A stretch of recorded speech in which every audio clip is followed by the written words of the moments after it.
World largest religious gathering festival कुंभ।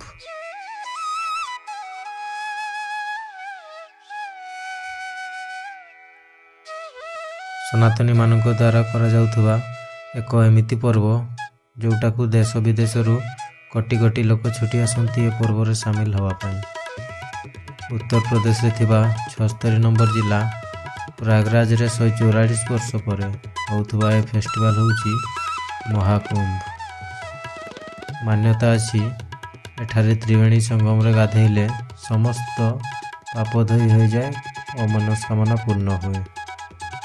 तो friends चलतु मो सह यही पवित्र मेला को।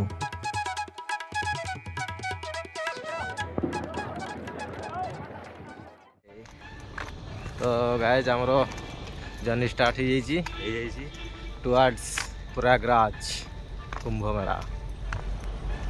बर्तमान आम अच्छु केन्दुझर रेलवे स्टेशन रे। आमर ट्रेन आसब 9:10-15 आम टे आगुआ आसिक वेट करूँ कहीं जेनराल रे जर्नी करार अच्छी पुणी 915 किलोमीटर खास आपण मान। तो ट्रेन अधघंटा डिले बाहरी तो भाग्य भल आमको जनरल भी सीट मिल जाइए।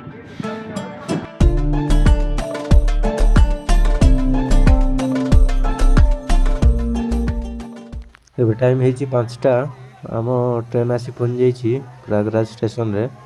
एटा हूँ पुरी अवंती एक्सप्रेस जोटा कि डिले रे आसला।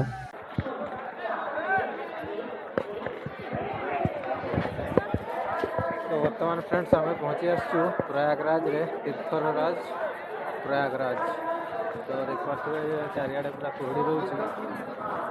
देखा केमती कौन यात्री रोचे जावाई कौन प्लेस को हमको किसी जना ना।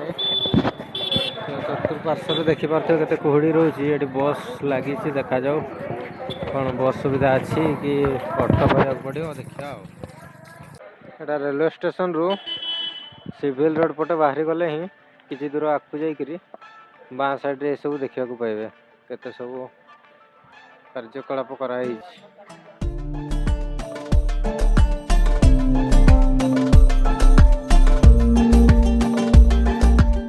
तो आम बस स्टाण्ड रु 20 टंका देकी पहुँची आसु जो बैरिकेटिंग लगाई। या परठू आ गाड़ी छड़ा होनी। तो बर्तमान आम चली चली ही जावाक पड़ो संगम पाखक।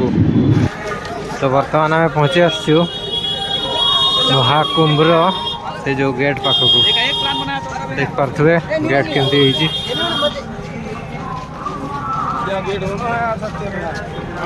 बहुत सुंदर है। देख पारे जी संगम पाखक पहुँची पहुँची जाऊँ से लोकंर भिड़ बढ़ी बढ़ी चली। तो देख पारे यहाँ हूँ कच्छप द्वार। तो एठू आम टे संगम पट को जा एठू आउ 1.5 किलोमीटर पाखापाखि अच्छी। तो एम सब कथा ये जगह जगह सब लोक मैंने काठी बिकुंट जल नापी बोतल गुड़ा। बर्तमान आ गोटे द्वार देखा जोटा कि हूँ नंदी द्वार।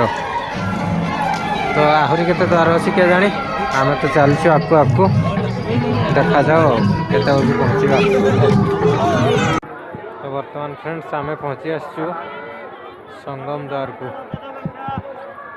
ये लगी संगम।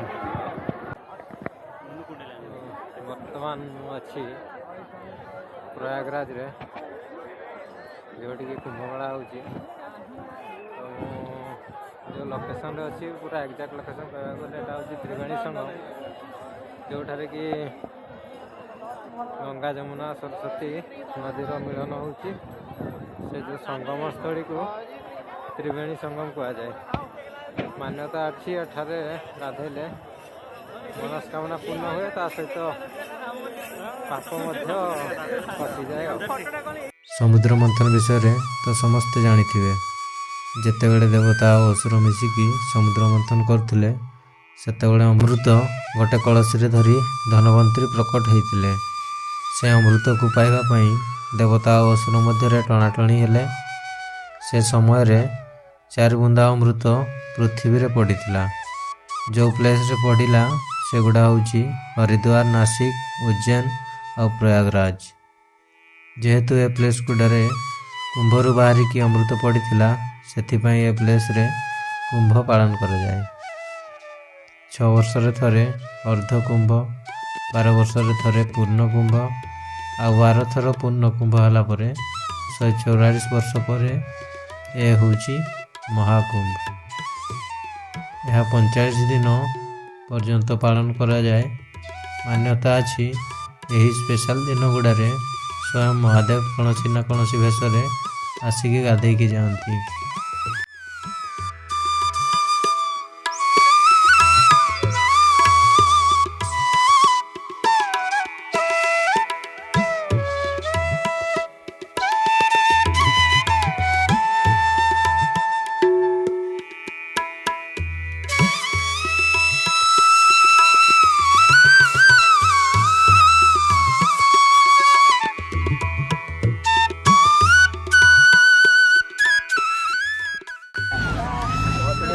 तो जोटा बर्तमान आप देखिपे एमती पुल 30टा कराई जोटा देखी लोक मैंने नदी एपटू सेपट जावाई रास्ता अच्छी देख पारे केते दूर तक लंबी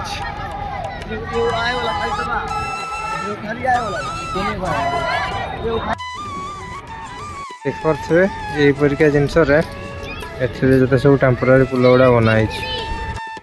त्रिवेणी संगम रे स्नान कर सारा जदि आपन एठिकार थिबा हनुमान मंदिर को न आसुचंती ताहले से स्नान अधूरा बोली माना जाए। तो से आम पड़े आसचु ए मंदिर को।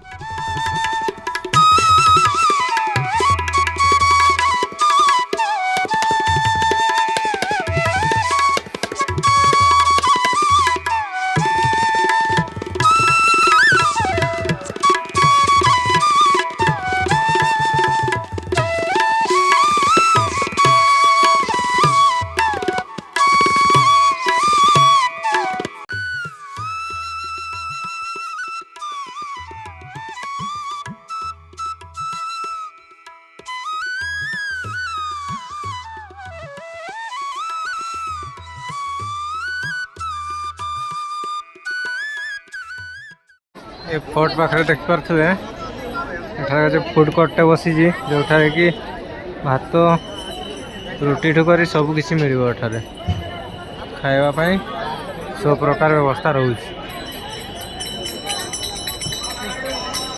फोर्ट साइड रे रोची ये बोटिंग क्लब जोटार कि 300 टंका प्राइस देकी आपण मैंने जाइपारे से संगम पाखक।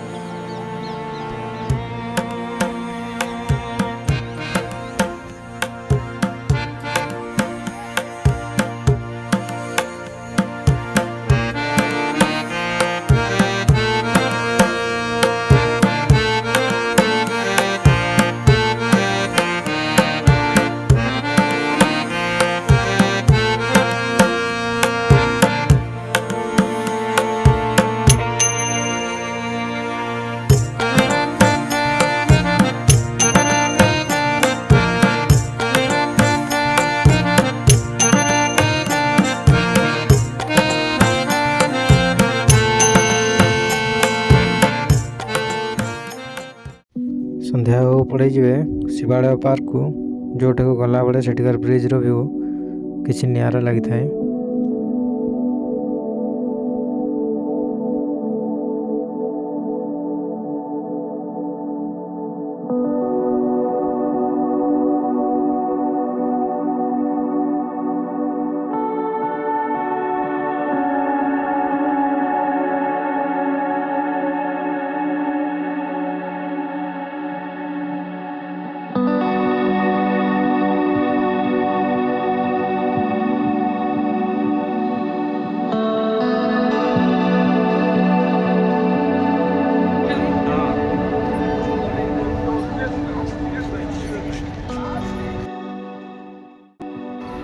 एवं संध्या संध्या हला बेलू आम आठिकार गोटे पार्क को। एठिकार स्पेशलिटी हूँ एठार 12 ज्योतिर्लिंगर मंदिर बनाई जोटा को एंट्री करने 100 टका चार्जेस पड़े। आ राति 10टा पर्यंत खुला थाए। तो यार लाइटिंग बहुत बढ़िया अच्छी। इवनिंग रे आसबे फुल एंजॉय करके जीवे।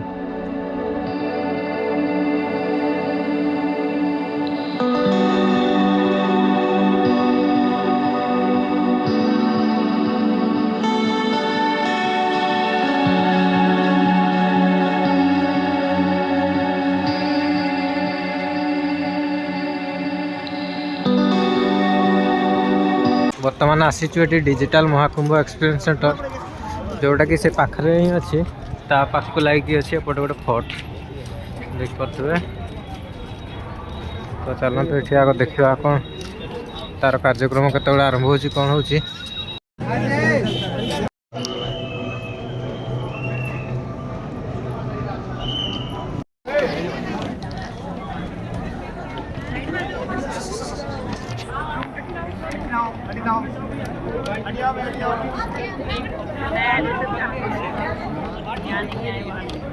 सत्य असत्य और धर्म अधर्म का कभी ऐसी ही एक संघर्ष हुई जिसने एक मूल धन्य परंपरा को जन्म दिया। एक दिवस पृथ्वी पर विचरण करते समय महर्षि दुर्वासा को एक दिव्य पुष्पमाला प्राप्त हुई। सुवासित माला को देव योग्य जान वे उसी स्वर्गाधिपति इंद्र के पास हे सुरपति, ये दुर्लभ माला मैं आपको भेंट करता हूँ। इसे मेरा आशीर्वाद समझकर सहेज कर रखें। परंतु इंद्र महर्षि की आशीष का मान न कर सके और अहंकार के प्रमाद में उन्होंने वो माला ऐरावत के मस्तक पर रख दी। पुष्प गंध से असलज ऐरावत ने माला धरती पर रखी। दम्भी इंद्र, मेरा ऐसा घोर अपमान, जिस धन ऐश्वर्य पर तुम इतना इतराते हो, मैं वही तुमसे छीन लूंगा। मैं इसी क्षण तुम्हें और तुम्हारे लोग को श्रीहीन होने का श्राप देता हूं। एवमस्तु। ऋषि श्राप के प्रभाव से देवताओं का वैभव छीन गया। तीनों लोगों में हाहाकार मच गया। देवों की शक्ति क्षीण होते ही दानवों ने देवलोक पर आक्रमण कर दिया। घोर देव असुर संग्राम के पश्चात स्वर्गलोक दानवों के अधीन हो गया। पतित पराजित देवगण त्राहिमाम करते श्री हरि विष्णु की शरण में पहुंचे। प्रभु, तीनों लोगों पर संकट है, हमें इस श्राप से मुक्ति दिलाइए। देवराज, इस संकट का समाधान सागर मंथन है, परंतु मंथन तभी सफल होगा जब देवता और दानव मिलकर प्रयास करेंगे। ये कैसे संभव होगा नाथ? सृष्टि के कल्याण हेतु इन दो परस्पर शक्तियों को साथ आना ही होगा। हरि आज्ञा से मंथन आरंभ किया गया। मंदराचल पर्वत को मधाई और नाग वासुकी को नेति बनाकर दानव और देव समुद्र को मथने लगे। मंथन आरंभ होने के कुछ समय बाद ही हर ओर अंधकार छा गया। भीषण ताप से सब झुलसने लगा। हे ईश्वर, ये कैसी विपदा है? ये हलाहल विष था जिसकी भयंकर गंध और ज्वाला से सब नष्ट होने लगा। और तब जीवों की करुण पुकार सुन पशुपति महादेव प्रकट हुए। यदि इस विष को नियंत्रित नहीं किया गया तो प्रलय सुनिश्चित है, परंतु मैं इसकी एक भी बूंद को इस सृष्टि को छूने नहीं दूंगा। महादेव ने विष को अपने कंठ में धारण कर लिया। इस कारण उनका कंठ नीला हो गया और वे नीलकंठ कहलाए। महादेव की कृपा से हलाहल विष की ज्वाला शांत हो गई और तीनों लोगों में संतुलन स्थापित हुआ। मंथन पुनः आरंभ हुआ और एक के बाद एक अमूल्य निधियां प्राप्त होने लगी। अंततः अमृत घट लिए धन्वंतरी प्रकट हुए। अधीर हो इंद्र ने धन्वंतरी से कुंभ छीन लिया, परंतु दानव ये कैसे होने देते? देवों और दानवों में अमृत पाने के लिए छीना झपटी शुरू हो गई। इस कलह का अंत करने के लिए श्री हरि को मोहिनी रूप ले अवतरित होना पड़ा और उन्होंने बड़ी चतुराई से सारा अमृत देवताओं को पिला उन्हें अमर कर दिया। समर्थ हो देवों ने स्वर्ग पर धर्म का राज पुनः स्थापित किया। परंतु इस सारे प्रकरण में एक विशेष बात और हुई। छीना झपटी में अमृत की 4 बूंदें स्वर्गलोक, पाताललोक और पृथ्वी पर आ गई। पृथ्वी पर ये बूंदें प्रयाग, हरिद्वार, उज्जैन और नासिक में गिरी। अमृत से पवित्र हुई धरा तीर्थ बन गई। यही कारण है कि इन स्थानों पर हर 12 वर्षों में कुंभ मेले का आयोजन होता है। समय की अनंत धारा में ये परंपरा अनादिकाल से चली आ रही है। महाकुंभ मेला 2025 में आपका स्वागत है। आइए इस अद्वितीय आध्यात्मिक अनुभव का भाग बने। चालू हो गया।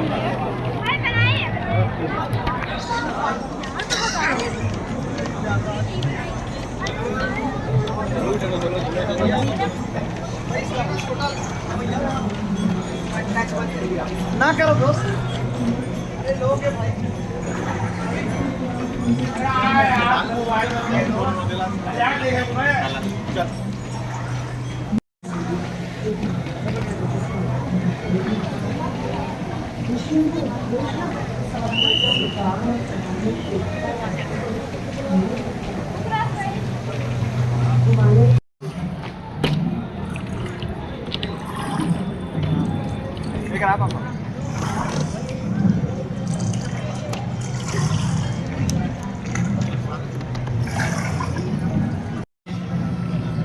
पिछले 144 साल पहले जो हुआ था।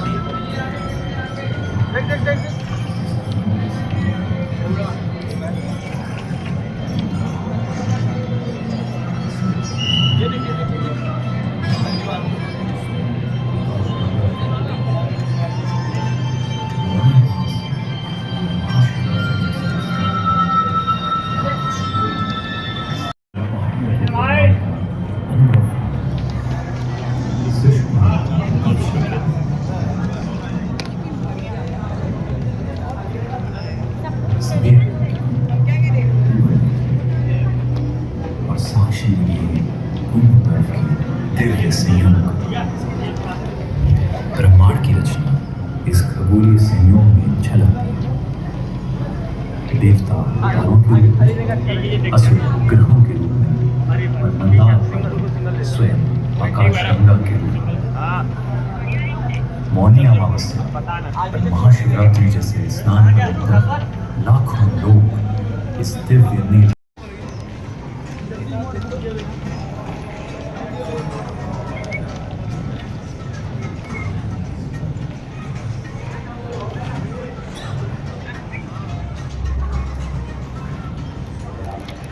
चलो ठीक है हम रखते हैं।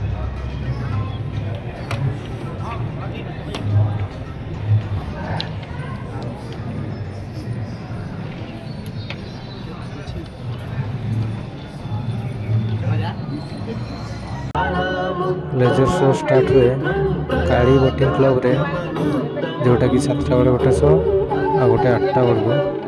तो लेट न करिकी ठीक इवनिंग टाइम रे पहुँची आसवे यार एंजॉय करने।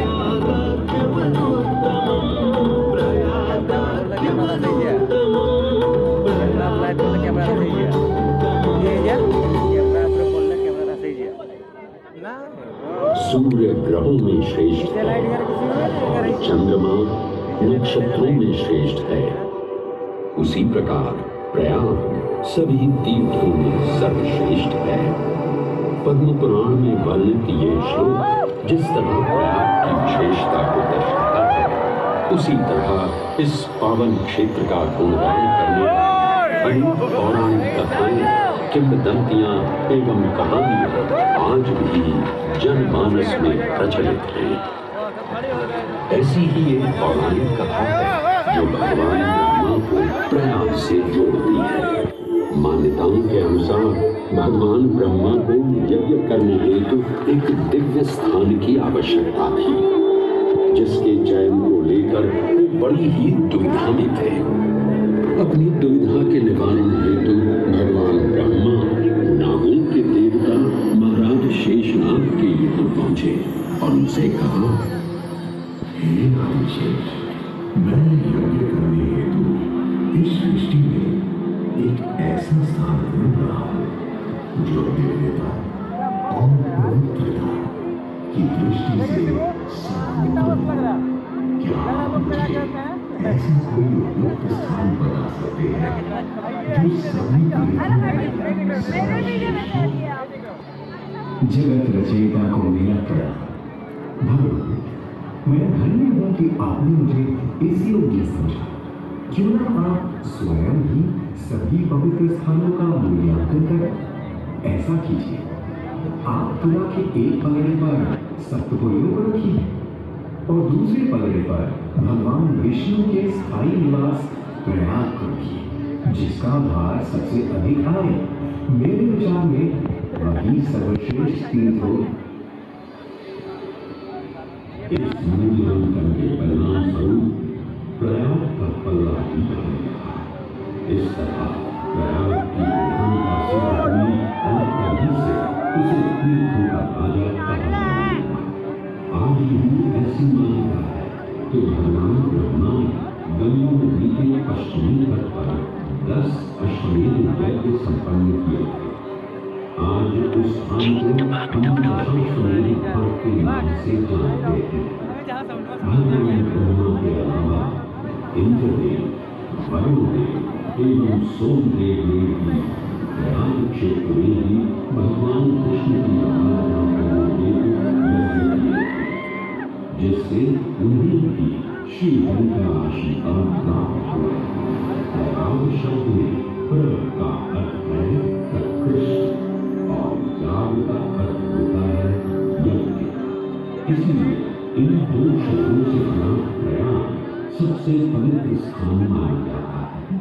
प्रयाग ही संसार में एकमात्र ऐसा पावन क्षेत्र है जहाँ 3 पवित्र नदियों का संगम होता है। इस संगम का भी एक अनूठा महत्व है।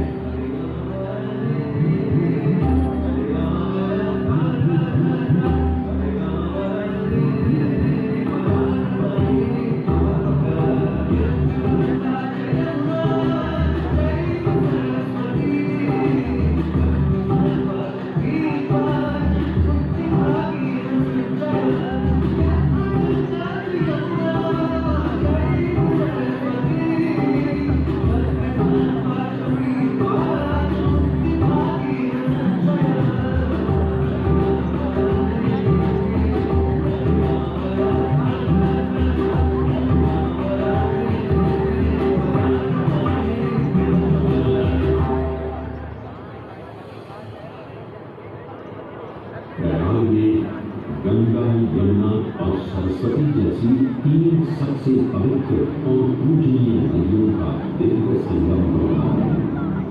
इन नदियों के संगम में स्नान करने एवं संगम का जल ग्रहण करने से मनुष्य मुक्ति का अधिकारी बन जाता है और इसमें किंचित भी संदेह नहीं है। ब्रह्म पुराण में ब्रह्मा जी भी कहते हैं कि प्रयाग में सरस्वती जी अदृश्य रूप में आकर गंगा जी से मिलती है। इसलिए इस क्षेत्र को सरस्वती तीर्थ संगम भी कहा गया है।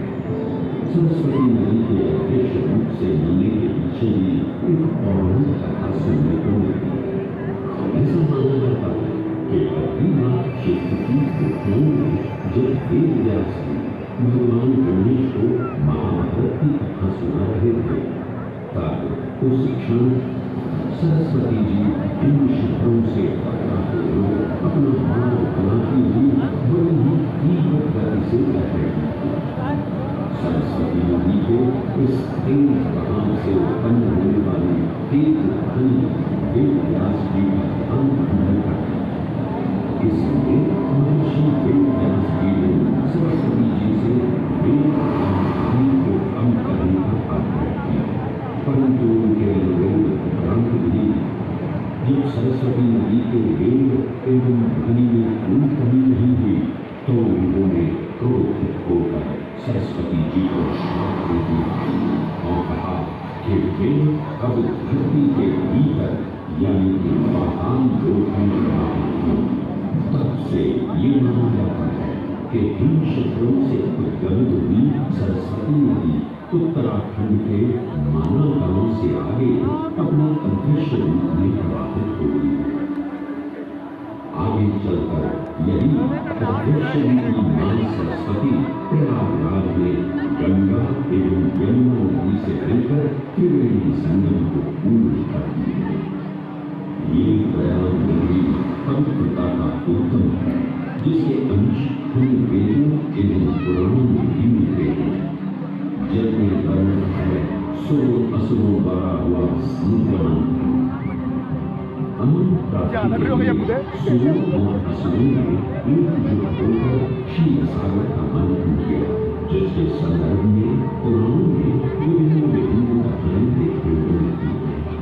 उन्हीं कथाओं में एक कथा महर्षि दुर्वासा और इंद्रदेव से संबंधित है। इस कथा के अनुसार ऋषि दुर्वासा ने इंद्रदेव से प्रसन्न हो उन्हें पारिजात पुष्पों की एक दिव्य माला भेंट की, जिसे इंद्रदेव ने साधारण पुष्पों की माला समझ स्वयं धारण न कर उसे अपने वाहक गजराज ऐरावत के मस्तक पर रख दिया। पल भर में गजराज ने जो माला धरा पर गिरा उसे अपने पैरों में धारण किया। ऋषि दुर्वासा से ये अपमान सहन न हुआ और उसी क्षण क्रोधित हो उन्होंने इंद्रदेव को श्राप दे दिया।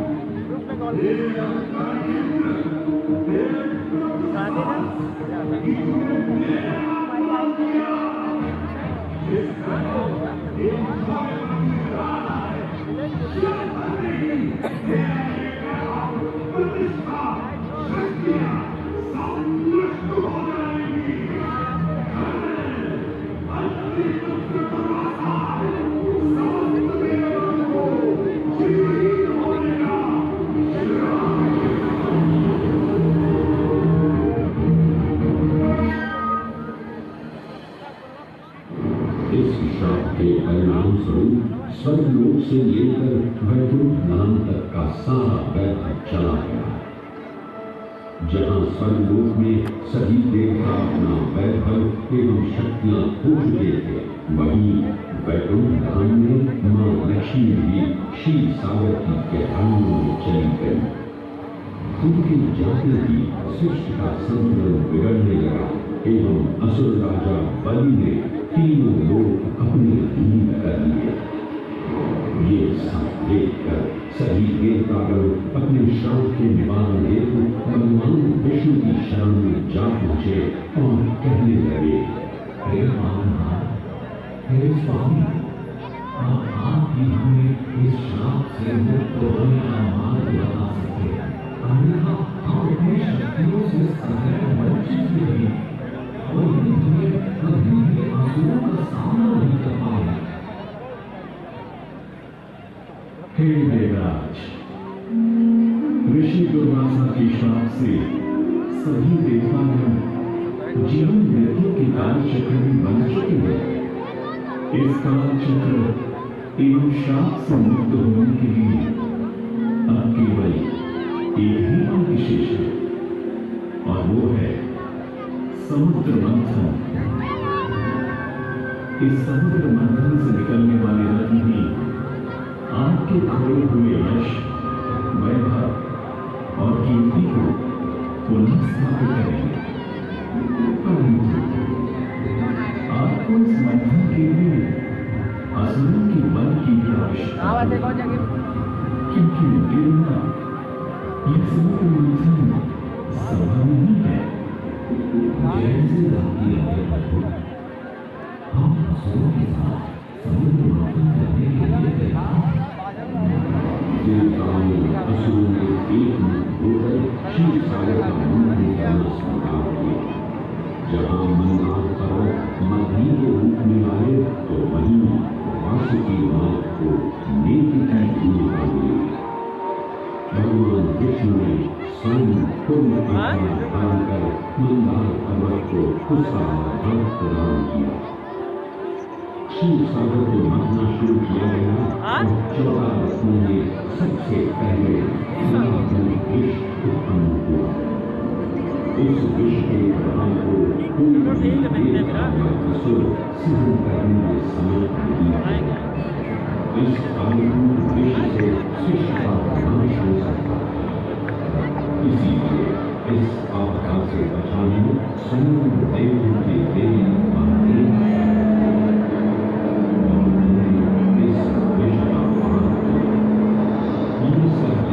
मां पार्वती ने विष को भगवान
हलाहल के पश्चात समुद्र की गहराइयों से मां लक्ष्मी का आगमन हुआ, जिन्हें भगवान विष्णु ने पालन करके अपनी अर्धांगिनी बनाया।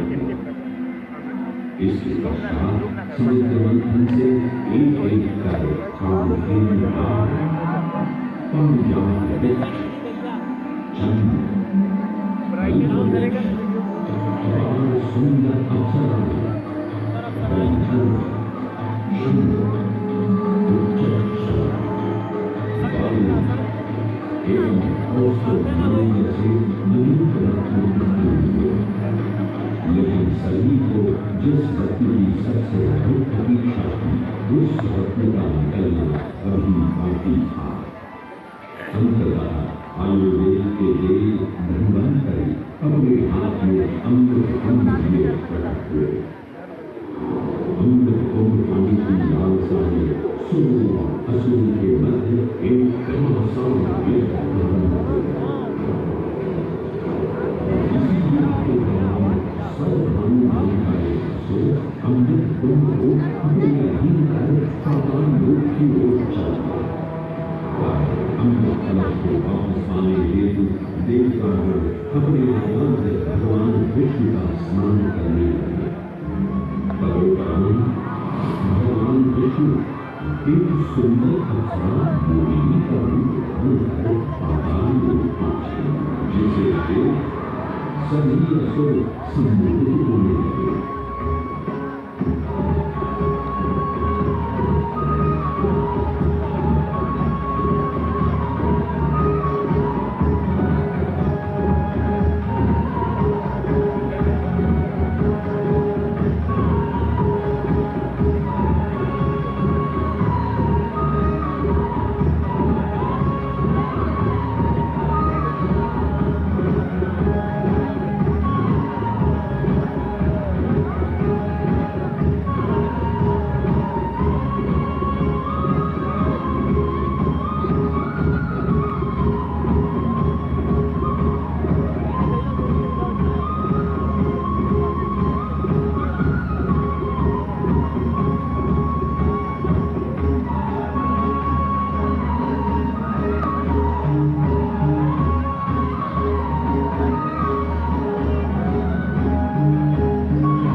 मैं आपको ये याद कराने आई हूँ कि अमृत की असली शक्ति और गुण तो कलश के तल में विद्यमान है, जबकि ऊपर तो केवल जल मात्र है, जिसके ग्रहण करने से ज्यादा कोई लाभ न होगा।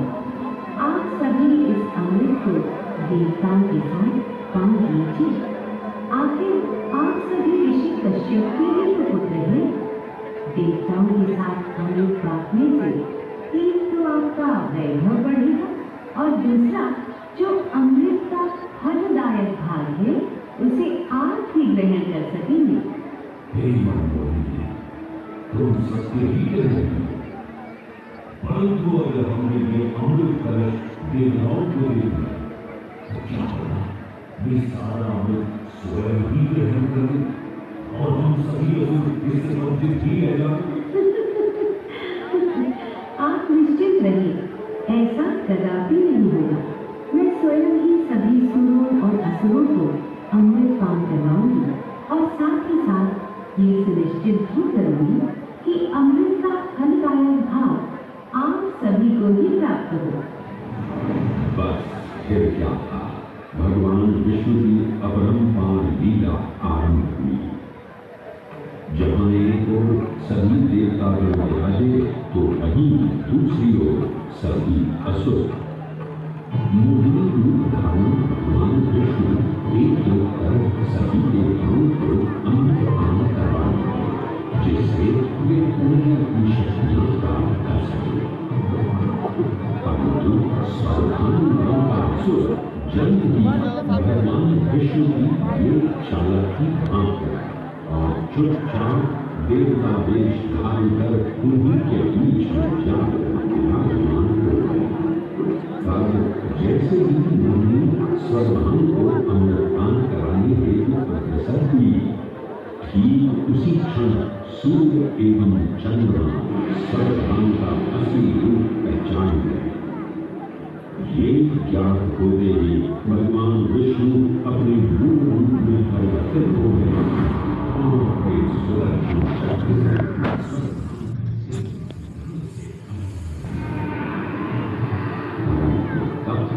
अमृत की दो बूंदें स्वभान के कंठ से उतर चुकी थी, जिसके चलते वो अमृत प्राप्त कर चुका था। इस तरह स्वभान के कटे हुए सिर के भाग को राहु का नाम मिला और धन को कीट के नाम से जाना लगे। माना जाता है कि त्रिशूल की ज्वाला में जल राहु एवं केतु सूर्य एवं चंद्रमा पर ग्रहण लगाते हैं। इस प्रकार सूर्य और चंद्र पर ग्रहण लगना राहु और केतु का भगवान विष्णु की ये लीला देख सभी असुर अचंभित हो उठे। इससे पहले कि वे कोई प्रतिक्रिया दे पाते, भगवान विष्णु के वाहन पक्षीराज गरुड़ ने शीघ्रता से अमृत कलश को उठा लिया और अपने साथ लेकर स्वर्गलोक की ओर उड़ चले। कहते हैं पक्षीराज की इस यात्रा के दौरान पृथ्वी पर चांद जगह अमृत की कुछ बूंदें छलक कर गिर पड़ी थी और इन बूंदों से उन नगरों की नदियों के पानी में अमृत जैसे गुण आ गए। वे चार स्थान हरिद्वार, प्रयाग, उज्जैन एवं नासिक और यही कारण है कि इन चार नगरों में कुंभ का पर्व मनाया जाता है। ऐसी भी मान्यता है कि एक दिव्य दिवस एक सांसारिक वर्ष के बराबर होता है और पक्षीराज गरुड़ की यात्रा में 12 दिन लगे थे। इसीलिए